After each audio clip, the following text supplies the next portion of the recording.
This week, we're joined by a special guest, Meerenai Shim. Meerenai is a Bay Area flutist, cellist, and conductor. She has participated in a number of music festivals, including the Aspen Music Festival and the Eastern Music Festival. She recently has gained notoriety for raising over $5,000 using Kickstarter to commission Daniel Felsenfeld to write her new work for flute, cello, and piano. Meerenai, thanks for being with us today. Thanks for having me, guys. Maybe you could talk a little bit about how you got involved with Kickstarter and with Daniel Felsenfeld. How did this all start? Well, I was looking for some composers to commission for a separate project that I had. And I had been reading Daniel's tweets on Twitter and things like that. And honestly, well, before that, one of our communication bits was like he had mentioned that he had his piccolo and piano piece got a good review on a flute magazine.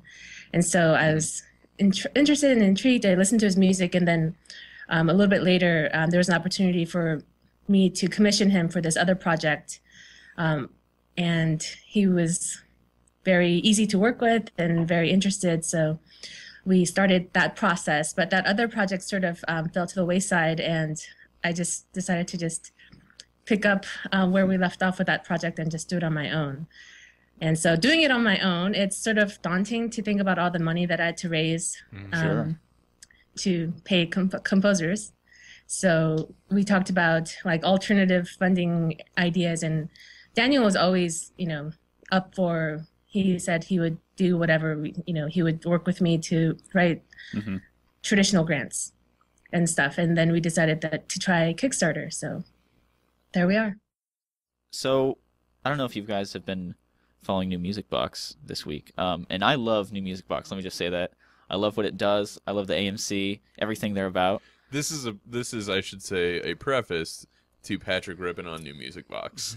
I'm not I ripping love on, them, but I'm gonna rip on them right now. No, it's just this one article, and it's not. And obviously, it says the views and opinions expressed in New Music Box are solely those of the author of the article. But Colin Holter kind of went on this rant about the Muso magazine. It's a UK-based magazine, I think, using a term in their a section of their website called the G spot.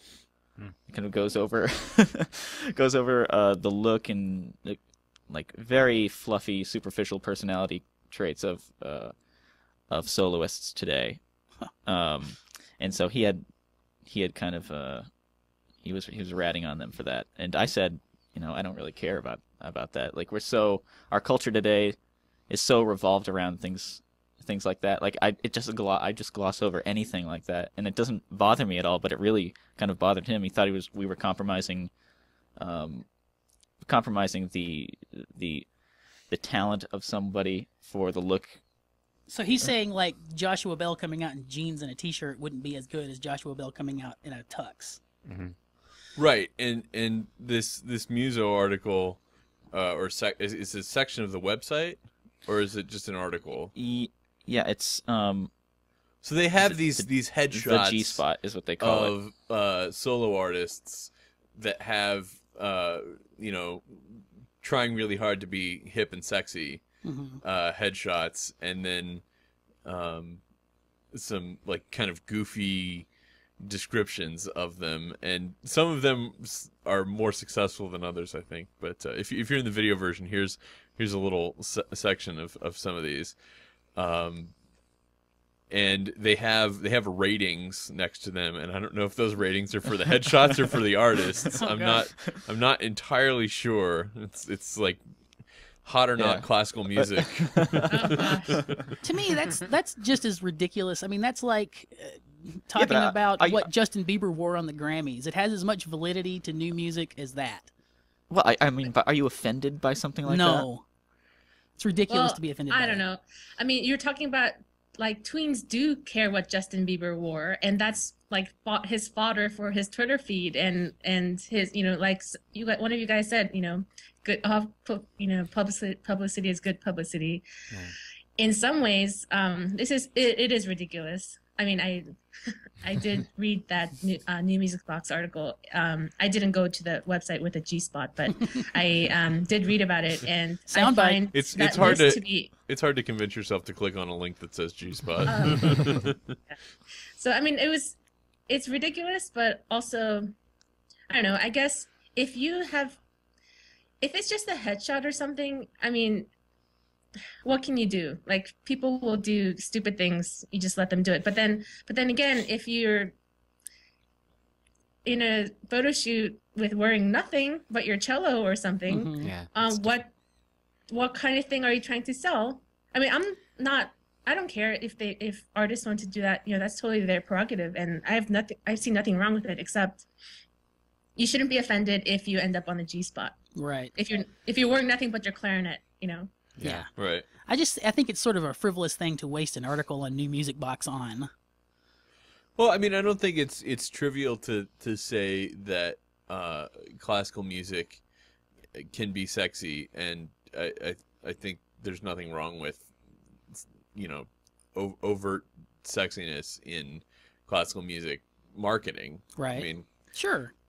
We all know that sex is an important part of any marketing strategy. Right. Well, it is 2011.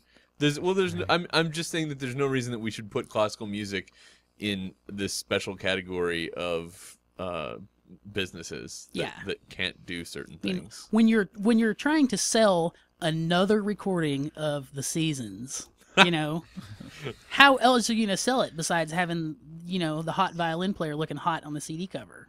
Yeah, I mean, so there's, I don't know, for selling a redundant recording where they could get the same thing, but so they need a different CD cover to sell it this time. That's one thing. If they're trying to put out a new idea there, or a new piece, or some new thing, like there's a lot of other things that you could sell an album with besides.